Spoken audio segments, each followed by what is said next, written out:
I was reborn, and I returned to the exact day when Ansu's mother threw a bank card with 500,000 yuan straight at my face, and I still remember how in my previous life I had crushed that card under my foot and shouted that true love has no price, only to receive nothing but a cold, mocking smile at the corner of her lips and the disgusted look in Ansu's eyes, and for the sake of being worthy of her, I had gambled everything, pushing myself to the absolute limit throughout my entire university life just to earn scholarships. And after graduation, I entered her company, starting from the lowest and most humble position, working harder than anyone else. While others followed normal schedules, I worked day and night without rest, and when the An family company fell into crisis, it was me who, with relentless dedication and sharp business instincts, secured the key investment that pulled the company back from the brink of collapse, and I truly believed that I would become the pillar of the An family, that I could finally marry Ansu properly. But what awaited me instead was the complete collapse of my body, my irregular lifestyle, and extreme workload pushing my health into a critical red zone.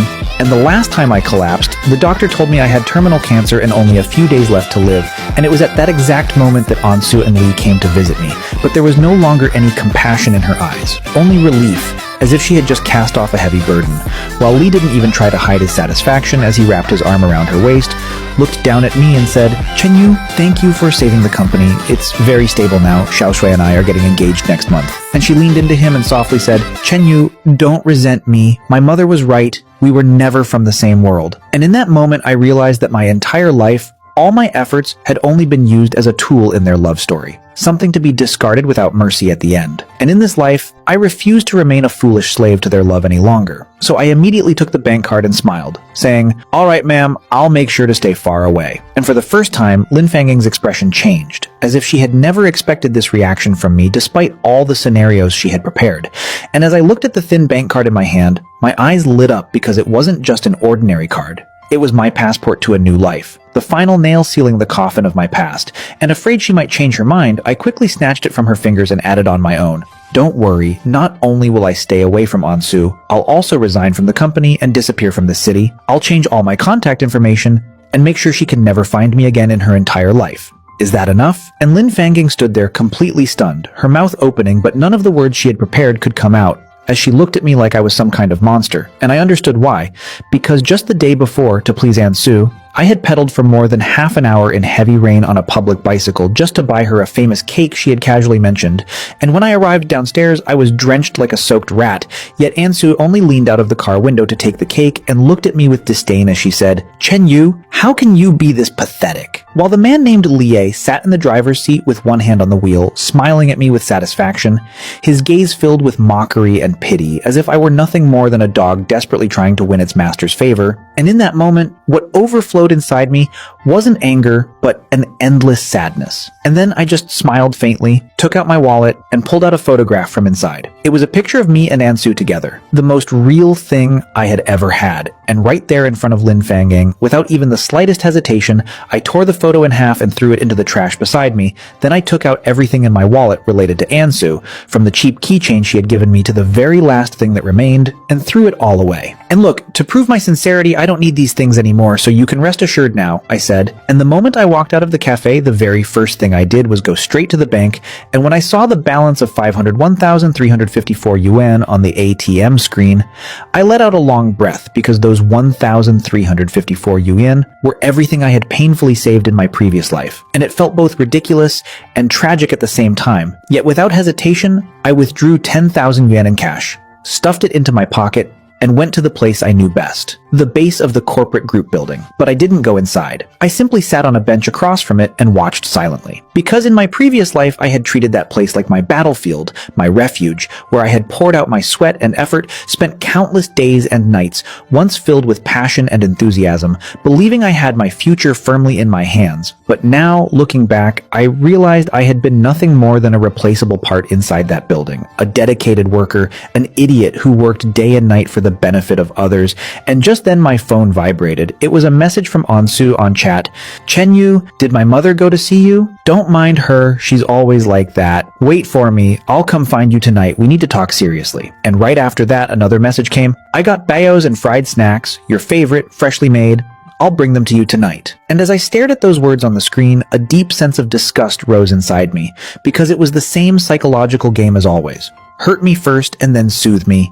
using cheap bits of tenderness to make me believe she cared, so I would willingly sell myself out and keep working for her. And in my previous life, she had completely controlled me. Just a little kindness from her was enough to leave me speechless with excitement, pushing me to work even harder just to prove that her choice hadn't been wrong. But now all I felt was nausea, so I opened her profile without hesitation and pressed the delete contact button. And after that, I stood up, walked into a nearby phone shop, changed my number, and then took a taxi back to my small rented room. A tiny place, but one I had always kept neat and tidy, yet on the walls there were still photos of me and Ansu, and on the shelf were books she had given me, and without a single emotion I began going through everything related to her one by one, stuffing it all into a large trash bag, tearing up the photos, burning the love letters, throwing away even the cheap gifts she had given me, and when I grabbed the last photo frame with her smiling face and tossed it into the bag, I felt my entire body lighten, as if I had finally let go of a burden I had carried for 10 long years. Then I opened my computer and wrote my resignation letter. No unnecessary words, just a few simple lines. Dear management, I, Chen Yu, voluntarily submit my resignation and request approval. Effective immediately with no need for salary settlement. Because I didn't need that money anymore, I just wanted to leave that place as soon as possible and cut all ties with those people once and for all.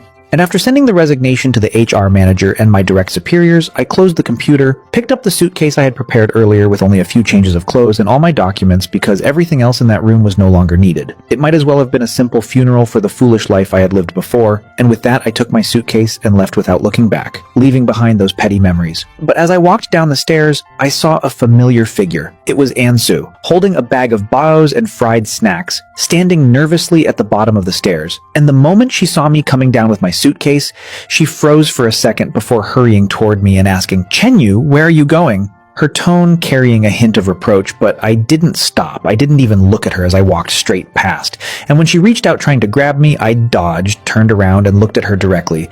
And it was the first time I had met her eyes since my rebirth, and she was still beautiful, just like always, with that flawless makeup. But now, behind that beautiful face, all I could see was selfishness, hypocrisy, and cruelty. And when she frowned and said, "What's wrong with you? I'm talking to you," her irritation started to show the moment I ignored her. Then she added with annoyance, "Is it because of what my mother did that you're angry? I already told you not to mind her. I'll talk to her again. But where are you going with that suitcase? Traveling? Are you moving out? Don't you think you're being childish?" And her tone was still filled with that same condescending superiority, as if all my emotions were supposed to revolve around her, as if she could never truly understand another person. So I looked at her and suddenly smiled before saying calmly, "Ansu, aren't you curious about what your mother told me?" And I pulled the bank card out of my pocket, waving it lightly in front of her eyes as I continued. "Your mother gave me 500,000 yuan to make me stay away from you." And her face changed instantly as she hurriedly tried to explain, "Chen Yu, don't take it seriously." But I cut her off mid-sentence and said, "I already took it seriously. I accepted the money and promised her I would disappear far away."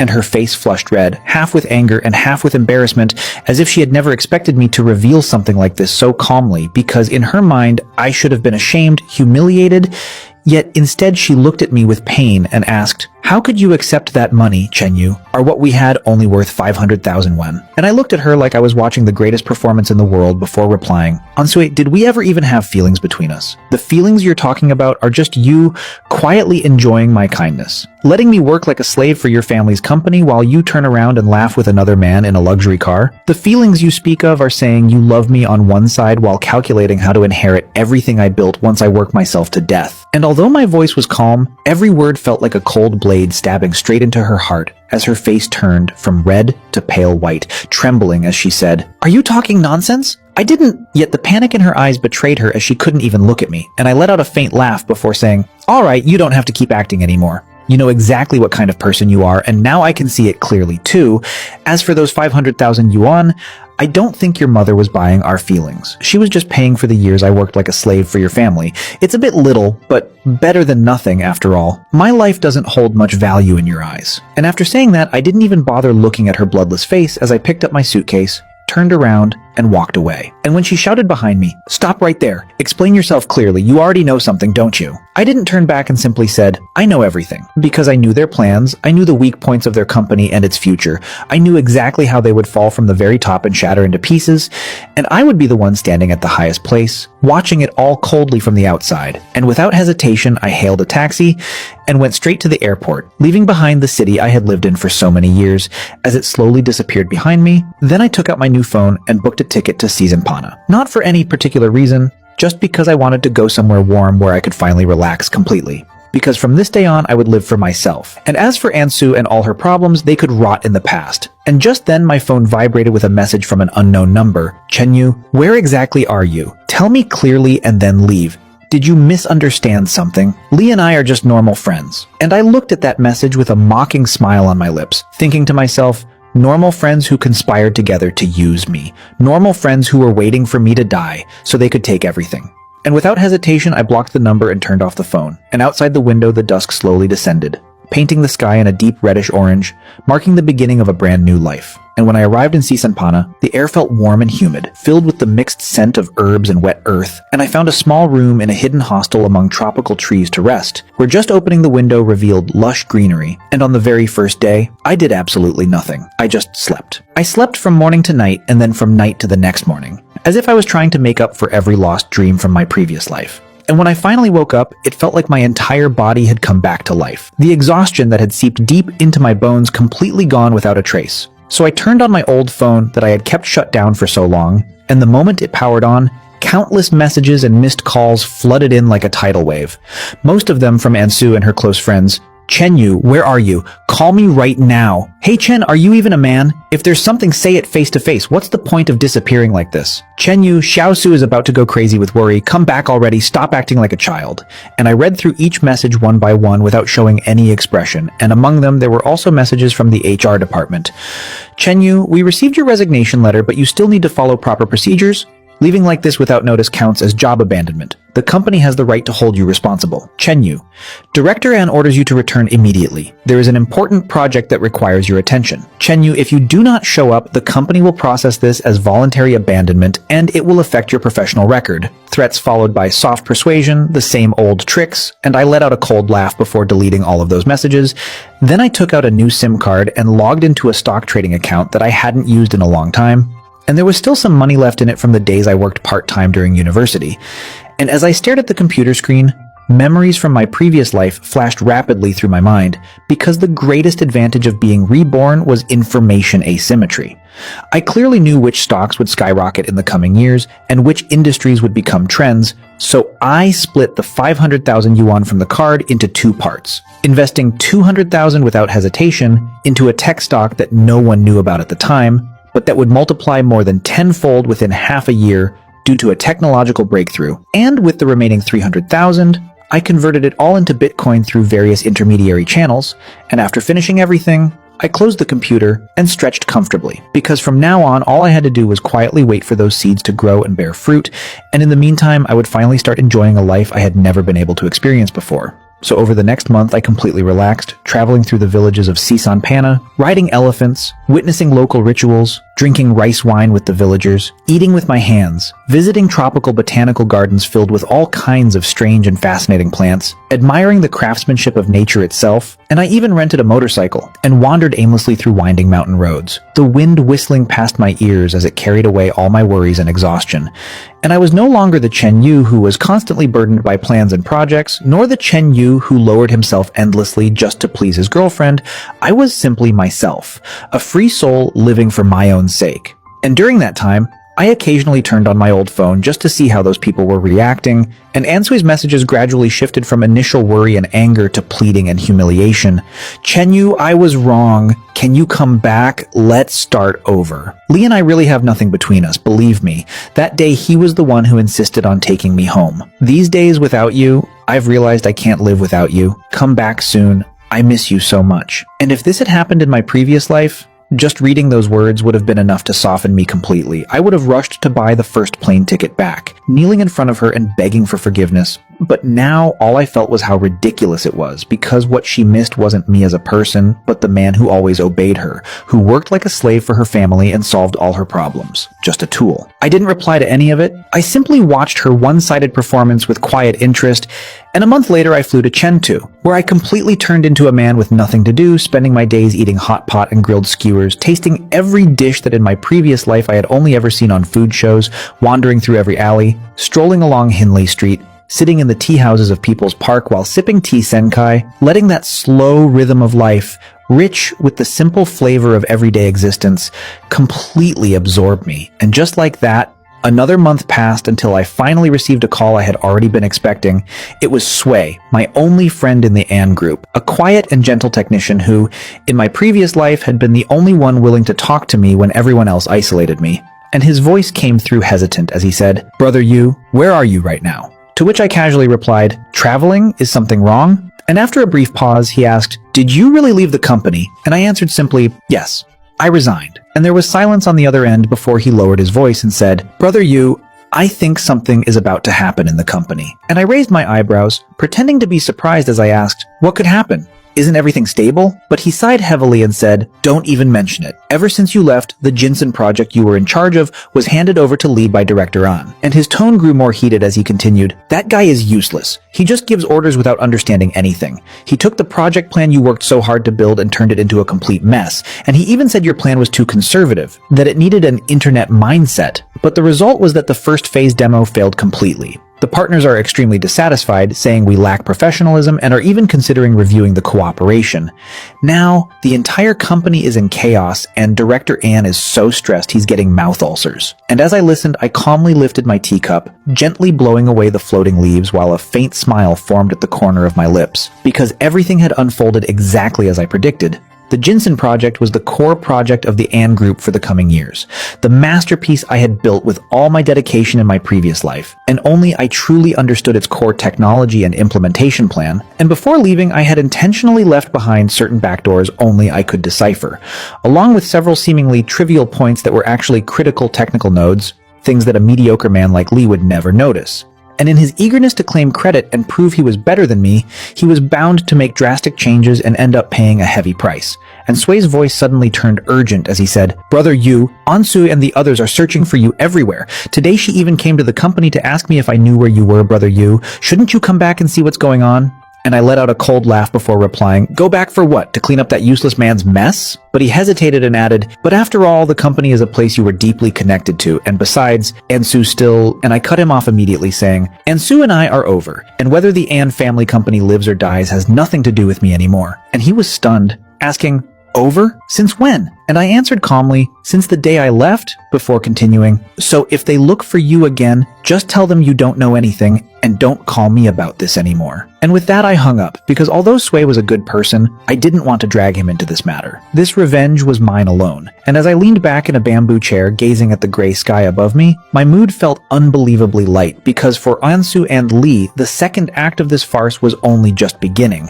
And in the days that followed, I completely disconnected from my past, traveling around Chengdu as the expanding landscapes broadened my perspective and gradually made me calmer. The resentment from my previous life, which once felt like a massive stone crushing my chest, slowly crumbling into dust and being carried away by the wind, because I was no longer living just for revenge. I was living to enjoy this new life that had cost me everything to obtain, and revenge had simply become something incidental, like a dessert that added a final, satisfying touch to this extraordinary journey. 2 months later, the 200,000 yuan I had invested in stocks had already multiplied fivefold and turned into 1 million. And without hesitation, I sold everything. Then, relying on my memories, I invested in another pharmaceutical stock that was about to explode. While the bitcoins I had bought earlier also began to rise steadily, everything unfolding exactly as I had planned, and for the first time, money was no longer something I lacked. But just when I thought the people and matters of the past were far behind me, an unexpected visitor shattered my peace. Because that day I was in a small town by Qinghai Lake looking for a Tibetan restaurant to eat, and I hadn't been seated for long when a figure, both familiar and strangely distant, appeared at the entrance. It was Ansue, but she looked much thinner and worn out. The flawless makeup she once had now gone, replaced by a face filled with exhaustion. And for a moment I wondered how she had found me. Though I quickly understood that with the resources of the An family, finding someone was only a matter of time, and maybe deep down, I myself wanted to see what state she was in now, and she had already spotted me, her eyes lighting up instantly as she rushed toward me and called out, "Chenyu!" Her voice trembling as if she was about to cry, but I didn't stand up.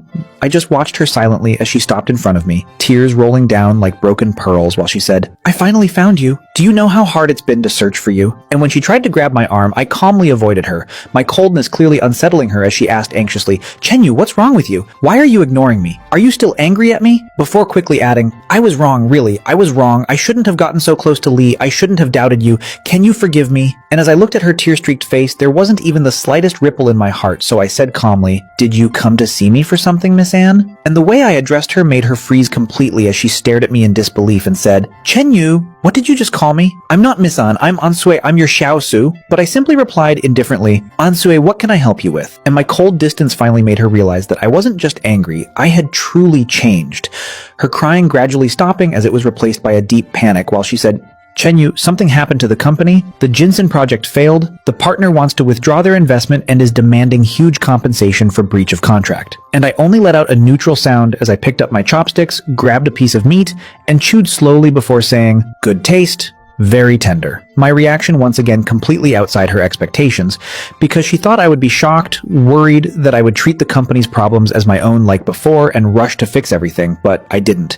I remained calm as if I were listening to a story that had nothing to do with me, and finally she couldn't take it anymore as her voice rose.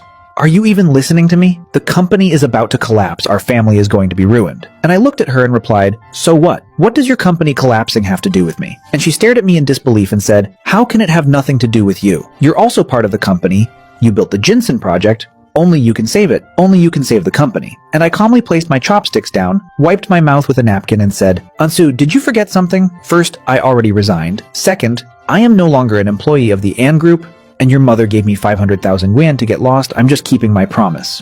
And her face turned pale instantly, as if she had never expected me to say this so calmly, and she hurriedly tried to defend herself. "That was my mother, not me. I can return that money to you, double it, even 10 times more, as long as you come back and help the company." But I couldn't help laughing as I looked at her with pity and said, "Ansu, do you really think I still care about that money?" And then I added coldly, "Even now, you still don't understand. I didn't leave because of money. I left because I didn't want to keep being an idiot." And before she could respond, I cut her off again and said, "Do you know what's the most ridiculous thing about you right now? You've already reached your limit and came here to beg me, yet you still carry yourself like everything is rightfully yours. What makes you think I will definitely help you? Those laughable feelings between us or your pretty face?" And my words were like a blade driven straight into her heart. Perhaps no one had ever humiliated her like this before. After all, she had always been the princess everyone chased after, and now she stood there looking at me with trembling lips, unable to say a single word for a long time. And I thought she would be so ashamed that she would turn around and leave, but she didn't. Because under the crushing pressure of reality, the so-called pride she once held meant nothing. And after taking a deep breath, she stepped closer to me, bent slightly, and spoke in a tone I had never heard from her before. Almost submissive as she said, "Chen-yu, I'm begging you, as long as you help me, I'll do whatever you ask." Her voice trembling, her eyes filled with desperation and inner conflict, and I leaned back in my chair as a faint, enigmatic smile appeared at the corner of my lips, and I repeated slowly, "Anything?"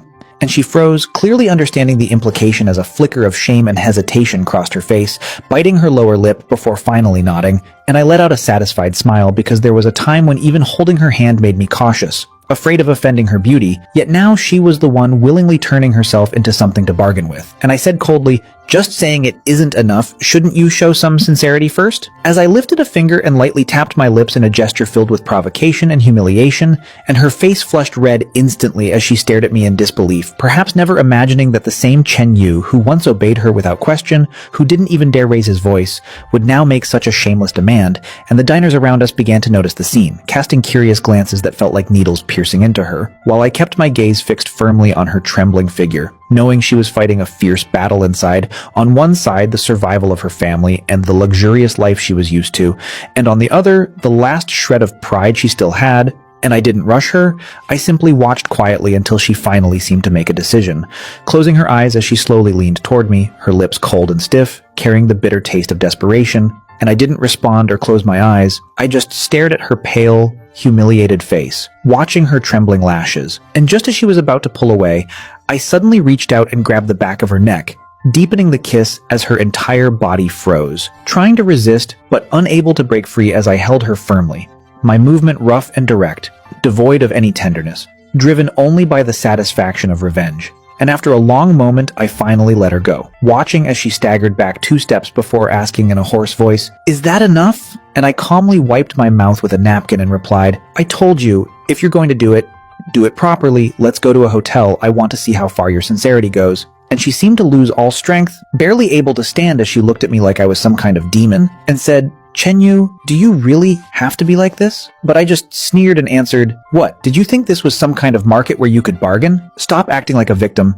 You're the one begging me now. No, you don't even have the right to negotiate with me." And she closed her eyes and nodded. And I laughed softly, a smile without any warmth, before leading her out of the restaurant as the strong wind outside fluttered the edges of her clothes while she followed behind me silently like a lifeless puppet. And instead of taking her to some luxurious 5-star hotel, I chose the most run-down and cheapest hostel in the town. The room small with only the most basic furniture, and the moment she stepped inside, she frowned, unable to hide the disdain on her face as she asked, "Here? Really?" And I sat down on a chair that looked like it might break at any moment, crossing my legs calmly as I said, "The great Miss Anne is used to presidential suites. This kind of place doesn't suit you, right? But let me tell you, this is the maximum I'm willing to spend on you. Because in my eyes, you're only worth this much." And once again, my words pierced straight into her heart like a blade. She walked silently to the window, turning her back to me as she stared at the desolate view outside, standing there motionless like a statue.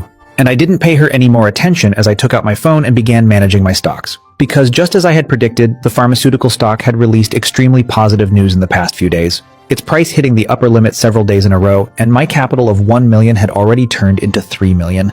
And as I watched the numbers dancing across the screen, a deep sense of satisfaction filled me. A kind of pleasure that felt even greater than taking revenge on Ansue. And I don't know how much time passed before the sky gradually darkened, the room still without lights, making everything feel dim and heavy, while Ansue remained by the window, unmoving.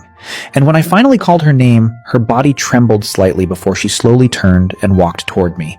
And in the faint light, I couldn't clearly see her expression, only those empty, lifeless eyes. And she stopped right in front of me as I stood up and step by step forced her backward until her back hit the cold wall. Then I lifted her chin with my hand, forcing her to look at me as I said calmly, "Look at me, Ansue. Do you know something? Countless times I imagined this day I longed to possess you, to make you cry and beg me for forgiveness, but now looking at your face, all I feel is emptiness." And with that, I let go of her and stepped back, creating distance between us, leaving her staring at me in shock, unable to understand. And I took out my wallet, pulled out all the cash I had, just a few thousand, and then I threw each bill at her face one by one as I said coldly, "Take this money and get out. Didn't you want my help? Did you really think that by sacrificing yourself I would go back to working like an idiot for your family? You overestimate yourself and underestimate me far too much. I called you here today not because I actually wanted to do anything to you, but because I wanted you to understand just how miserable and ridiculous that so-called sacrifice you think is so valuable looks from my perspective." And on her face I saw shock, then humiliation, and finally complete collapse as she fell to the ground, covering her face with both hands while letting out a broken, desperate cry. But I only looked at her coldly without a trace of sympathy, because everything happening to her now was the result of her own choices. And without another word, I turned around, opened the door, and walked straight out without looking back. And as I reached the entrance of the hostel, I heard her desperate scream behind me, "Chenyu, why are you treating me like this? Why?" And I stopped for a moment without turning around and answered calmly, "The path you chose was yours. Never regret it." And after saying that, I walked forward with steady steps, disappearing into the darkness of the night as her cries echoed behind me before slowly fading away into silence.